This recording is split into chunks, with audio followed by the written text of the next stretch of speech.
Hey guys, what's up? Welcome to my channel. My name's Frank, and today I'm going to be teaching you how to make cash from home. The first step is to completely ignore what I just said because this is just a bunch of singles and it's not that type of video. So, it's been like way too long since I've done an update video. I'm sorry, just a lot of it's been going on and a lot has changed. A lot to talk about today. If I say the word a lot again, you're probably unsubscribed. As you can see, I have some stuff done, like not just, oh, it needs this last piece, needs that, needs some paint, needs some... I actually have some pieces done. This helmet actually isn't part of this final suit. This was an accident, it was a misprint. It's too tiny, but it looks really good. The chest is done. I'm working on the shoulders. The arms are 100% done. Lights, clear coat. So I just want to jump into it. There is just so much I've done in the past, God, when was the last update video? 2 months? It's been a while and I apologize. But I went through a hell of a time nailing the color. We're going to talk about all the paints I went through, and there was a lot. Testing techniques, failures, what set me back and maybe had to redo a lot of this. Some print failures, some reprints, some sizing issues. So let's jump into it. And now that I'm thinking about everything I have to talk about, it's going to be 2 videos. So this will be update whatever number it says on the bottom of the video because I don't remember and I did not prep for this. And then there'll be one after that. I'll probably wait a few days to release it just so I'm not spamming, and it gives you time to process the next one. So let's get started. So let's talk about paint and how I kind of got to colors that I liked, and some unfortunate mistakes I went through, just not really paying attention to what I was doing and not really reading the instructions and thinking I knew better. So when I started out, I kind of had a good idea of the colors I wanted to use. Primer's primer. That's just use this to get a smooth surface and bond to whatever paints you're going to be using. You can use filler primer to get rid of your layer lines. I don't really use this stuff. It's kind of expensive and I just don't like using it. Or just normal sandable primer, but whatever. That's, figure primer out. Just paint, test, always primer plastic. This gold I've been using for years. I've used it on other helmets that you've seen around the channel. My test helmets, I've been using it on Gundam models. I've used it on a lot of stuff. It's a very nice gold, and I thought this was going to be the one I was going to use. But just to be sure, I went and grabbed another gold just to compare notes. I sprayed some test pieces and let them cure, then I hit them with a clear coat. This one turned brown instantly.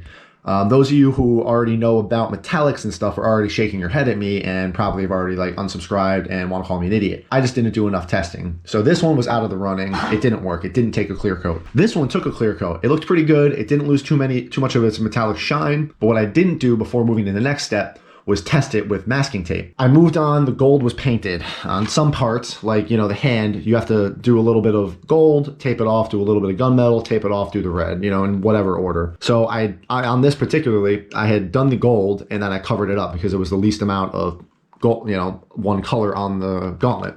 So I moved on and then I moved to another red. We'll go back to the gold and me taking the tape off in a minute. Getting a red I liked was an absolute nightmare. If it is a red metallic in the United Kingdom, I bought it. I tested it. I went through so many just little test, runs trying to figure it out. If you're testing colors and you want to be able to figure out what's going to work and what's going to look good, plastic spoons are a great little modeler's trick. Get a bunch of plastic spoons, sand them down so you get rid of the clear coat that stops, from the food from contaminating or staining it. And then you can paint them pretty much just like plastic. It'll give you a really good baseline of what a color is going to look like. You can, so I had dozens of spoons. I primed one side with black, one side with gray. You can actually see the gray kind of in there. I didn't prime other ones. I used a red base coat. I used a red primer. So you just go through tests. You let it, cure. You can wet sand it. You can do whatever you want, and it'll give you a really good determination of what it's going to look like. And I tested all of these. Luckily, they're not all a waste. The only one that's really awful is this one. This one's like a bright pink. I was hopeful, but anyway, all these other ones are pretty close, but not quite there. So this helmet actually isn't painted with the final color for the suit. This is another one. Which can was this? I think it was the Ford Regency red. I think it was that color. I ended up just dumping it on this. I still make helmets and kind of give them to friends and gifts and sell, so I can still use these colors. They're not perfect, but they're still pretty close, so no one's gonna notice. And luckily, I had this cool little figure I got off of, those really weird ads on Facebook that are like, oh look, 200% off this $400 thing, and they look like scams. This thing was 10 bucks. I'm gonna use this as a pointer now. This thing was like 10 bucks, and I'm like, you know what, let's try it. 3-4 months later, it still didn't show up. I was pretty sure I lost $10. Lo and behold, it showed up one day, and you know what? For $10, I'm actually pretty impressed with it. It's just a neat little figure, but what it did is it gave me a nice little baseline. It has a nice red on it. It's not too bright, it's a darker metallic, and it gave me a good idea of what I wanted the paint to look like. So I've actually been using this as like a test analog, because a lot of the shots from the movie, they're dark, there's battle damage, so it's hard to get a good idea of what it's supposed to look like, and I love this color scheme. So I've been using this, and after many spoons, there's no clear coat on the spoon, so it's not the exact, but it was the closest one I got.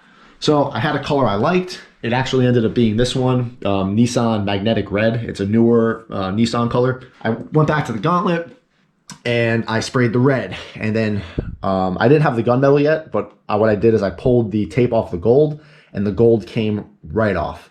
The clear coat had affected the gold and just destroyed it. So this gold did not react with a clear coat. And my first mistake was not reading the back of the can. It's in here somewhere, but it's a little dirty now. But it literally says not recommended for use with a clear coat finish is not recommended. It's actually that last line. I thought I knew better than the instructions of the manufacturer. I did not. A lot of metallics like this that are for finishing have a clear coat built into them. You're supposed to paint the thing with the gold, move it to the side, hang it on the wall, whatever. They're not meant to be finished. It's not for automotive use, basically, where this clear coat is for automotive use. You gotta test. I didn't test. Luckily, I had only done the gloves and one forearm at the time. If you saw my Instagram, you'll see the post where like the paint just came apart. It was a hard lesson, so I had to go back to the drawing board, because not only did I need a new gold now, I needed a new red, because I was using a gold base for this red metallic. And again, if you practice with the art of the paint, you'll know that a lot of metallics and candies want a gold or metallic base coat. So this gold wasn't mixing with anything. So I kind of had to get rid of that too. So that was a failure. A lot of people suggested this red, Nissan Red 526. This is a great color for every Ironman suit except the Nanotech ones.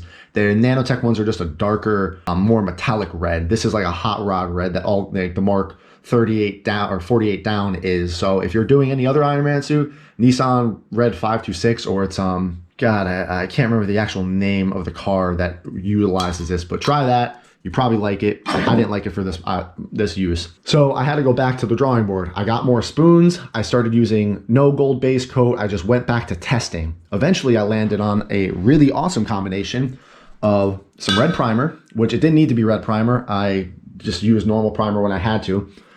Did some primer. I did a base coat of this Rust-Oleum Colonial Red. It's what I've been using this on some of my other helmets too. It's worked perfectly. It's a nice red, but again, not metallic. I wish I had found this at home base before I started all this testing, because putting this red metallic over this one gave me this absolutely beautiful metallic red that it's what I wanted. It looks better than the Nissan Magnetic Red. Actually, in the video, it kind of looks the same, but it's not, trust me. So this is the red metallic I wanted, and the best part of it, it's automotive use. So both of these, and the gunmetal I found, which is gray sky metallic, they are made to take a clear coat. They're automotive paints, they're enamels. They have no clear coat in them. So then you can go and put a clear coat lacquer over top of them. So these are the final colors I went with, and it's just been perfect. I'm actually kind of glad I had the paint failure. A, it taught me a hard lesson, and I'm glad it happened sooner than later. And B, it gave me a chance to go back to another color and find an even better color than I thought I was going to be using to begin with. And that's what's giving me these absolutely beautiful finished pieces. They take clear coat like a champ. I can buff, polish, wax. Yes, I said wax. This part is actually waxed with automotive car wax, Meguiar's Gold Class. So what I did is, after I was done with this piece, I wet sanded it between clear coats, got it really nice and smooth, and then I took rubbing compound, smoothed it out even more, took some automotive resin polish, polished the whole thing, and then finally I waxed it to give it a little bit more protection, and it's actually helped a lot of the contact areas from rubbing and scraping. I still might put some clear vinyl over some of the real hard contact points, like where the bicep is and just other parts of the suit, but we'll see how that goes. The biggest takeaway I can give you from this is to just practice. I jumped in too haphazardly. I hadn't painted something this big in quite a while, especially plastic. There was just a lot of variables I didn't consider. The other thing that was kicking my ass was weather. It's really cold here in England right now, and I was trying to paint my cold garage. It wasn't working. Actually, I ended up making a heated paint booth inside my garage with a bunch of tarp and plastic, and it worked out perfectly. So now I'm getting good adhesion. The paint's coming out warm, the plastic is warm while it's being painted, it's drying properly. So just practice, practice, practice. If you guys have any questions about certain techniques I used. I'm going to try to cover them in other videos as well, but just test. This spoon thing saved me so much headache. So just give that a shot and hopefully it works out for you. So real quick, I want to talk to you also about how I've been masking and painting everything. What helped me tape everything off and made this way easier was this really cool thing called frog tape. This isn't a sponsored video. What it really helped me do was keep all the lines clean, and it made this so much easier. Depending on the piece I was painting, so in this case, I didn't want to have to mask off all the red. That'd be a lot of paint, a lot of wasted tape. So what I would do is I would start with the smallest color. In this case, it was probably the gunmetal. So I just haphazardly painted the gunmetal. Tried to keep it on the lines I needed to. I had references and stuff. And then I let it dry, taped it off with the frog tape, and then painted the gold. Again, I really didn't care about the gold getting overspray on the other parts. Then I let that dry, and then I taped off the gold, and then finally I did the red. So using that kind of back and forth technique, that'll let you, it'll let you use a lot less paint. Where in the case of the bicep, I did the gunmetal first, taped it off, and then did the gold. So just going back and forth like that. I did the same thing with the chest. You can see over there, I did the little gold and gunmetal first because there's just really nothing on it. And then I did the entire chest in red. So there's no point in going back and forth. You just got to make sure you sand, properly so you don't lose any adhesion. This is actually in that exact process right now. This was a pretty split piece. It's the lower back. So I just wanted to show you guys also how I'm kind of taping this stuff off. I sprayed the red because that was the biggest, the biggest amount of paint. So I sprayed the whole thing red, covered up the areas that were red because they're the biggest.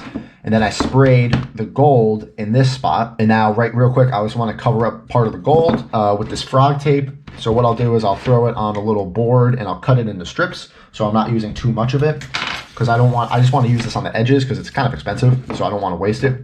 And what I need to cover up is, let's see, this area right here. That should be it. So it's just this part. I have a picture on my computer that I'm kind of using as reference. This section, this section, this section, and this section. So these four. So all I'm going to do is just throw the tape. I'm going to keep it more on the inside and then just follow the lines the best I can. And what I'll do is I'll use my fingernail to kind of start making the lines reveal themselves. And you can kind of see right there. So I've already kind of pushed it into that groove. So that whole line's taped off, and I'll wrap it. And then you can take the X-Acto knife. Make sure it's nice and sharp. And then once you kind of indent your lines, let's see if we can get a shadow right there. Cut it down. And then you got to be kind of careful with certain edges on where you actually want that piece to go and how you want the tape to fold over.